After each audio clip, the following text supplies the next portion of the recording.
পশ্চিম মেদিনীপুরের কেশপুরের ছুতাই গেরিয়া এলাকায় উৎসবের আবহ। গ্রামে চড়ে মিষ্টি বিতরণ, কারণ এলাকার বহু মহিলার ব্যাংক অ্যাকাউন্টে অন্নপূর্ণা ভান্ডার প্রকল্পে ৩,০০০ টাকা জমা পড়েছে। টাকা পাওয়ার আনন্দে গ্রামের মহিলারা স্বতঃস্ফূর্তভাবে একে অপরের মুখে মিষ্টি তুলে দেন। তাদের বক্তব্য, পূর্ব সরকারের লক্ষ্মীর ভান্ডার প্রকল্পে মাসে ১৫০০ টাকা করে মিলত। নির্বাচনের আগে বিজেপি অন্নপূর্ণা ভান্ডার চালু যে প্রতিশ্রুতি দিয়েছিল, সরকার গঠনের পর তা বাস্তবায়িত হয়েছে। সেই প্রতিশ্রুতি রক্ষা করায় সরকারকে ধন্যবাদ জানাতে তাদের এই উদ্যোগ। ছুতার গেরিয়া এলাকায় অধিকাংশ বাসিন্দা মুসলিম সম্প্রদায়। সেই এলাকাতে অন্নপূর্ণা ভান্ডারের ৩,০০০ টাকা পাওয়ার আনন্দে মহিলাদের মধ্যে ঘিরে তৈরি হয়েছে উৎসবের পরিবেশ।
মিষ্টিমুখ করাচ্ছেন কেন?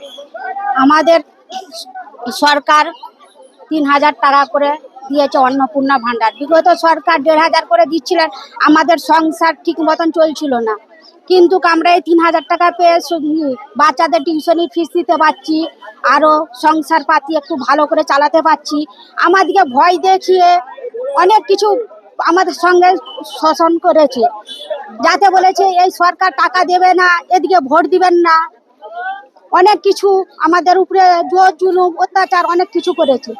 কিন্তু আমাদের সরকার মিথ্যা বলেনি, আমাদের সরকার যেটা বলেছে সম্পূর্ণ সত্যি করে দেখিয়েছে। আমরা চাই সমস্ত মানুষ আরো সুযোগ সুবিধার পাশে থাকুক, সরকার আমাদের সুযোগ সুবিধা সমস্ত মানুষের কাছে ছড়িয়ে দিবেন। আপনার নাম? কিসমতারা বেগম। আমরা অন্নপূর্ণা প্রকল্পের টাকা পেয়েছি বলে তার জন্য খুশি হয়ে মিষ্টিমুখ করাচ্ছি। এইখানের এলাকার মানুষ তো বেশিরভাগই সংখ্যালঘু। হ্যাঁ, আপনারা প্রত্যেকেই পেয়েছেন? প্রত্যেকেই পেয়েছি, কিছু জনের পাইনি। তা সত্ত্বেও কালকের এই টাকাটা মানে এর ফলে বেশি। কি এই অন্নপূর্ণা হ্যাঁ, যোজনা- অন্নপূর্ণার টাকাটা বেশি।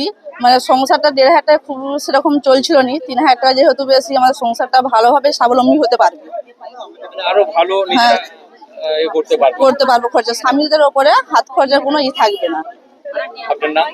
আমার নাম মেহেন্দিকার খাতুন। এই যে প্রকল্পটা চালু করেছে তার জন্য পশ্চিমবঙ্গ সরকারকে এবং শুভেন্দু অধিকারীকে শুভেচ্ছা জানাচ্ছি, এবং এই প্রকল্পটা যতদিন সরকার থাকবে তার জন্য চালু করার জন্য।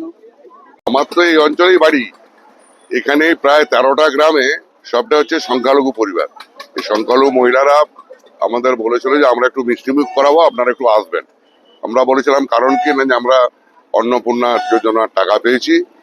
আমরা ওই জন্য সব মানুষকে এই এলাকার এই পাশাপাশি যারা থাকবে, বাজারে দোকানদার সহ, আমরা সবাইকে মিষ্টিমুখ করাবো, আপনারাও একটু আসবেন। ওই জন্য আমরা উপস্থিত হয়েছি। মানে সংখ্যালঘু এলাকার মহিলারাও খুশি আজকের খুশি। সরকারে?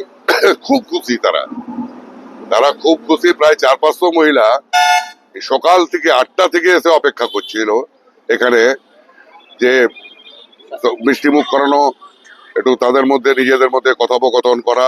সকাল থেকেই তাদের চলছে, আনন্দিত প্রত্যেকেই। তারা খুবই আনন্দিত। সরকারকে ধন্যবাদ জানাই। নতুন সরকারকে, মুখ্যমন্ত্রীকে ধন্যবাদ জানিয়েছেন। হ্যাঁ, ওরা যে আমরা ভাবতেই পারিনি আমরা যে এরকম আমাদের নতুন সরকার এসেই সঙ্গে সঙ্গে ১ মাসের মধ্যে আমাদের অ্যাকাউন্টে টাকা ঢুকবে এবং এলাকার উন্নয়ন সব শুরু হয়ে যাবে। পরপর এলাকার উন্নয়ন শুরু হয়ে যাবে। একবারে টিউবওয়েল থেকে শুরু করে, রাস্তাঘাট থেকে শুরু করে সব উন্নয়ন এলাকায় শুরু হয়ে গেছে। আপনার নাম? আমার নাম হচ্ছে তন্ময় ঘোষ, আমি জেলার সেক্রেটারি।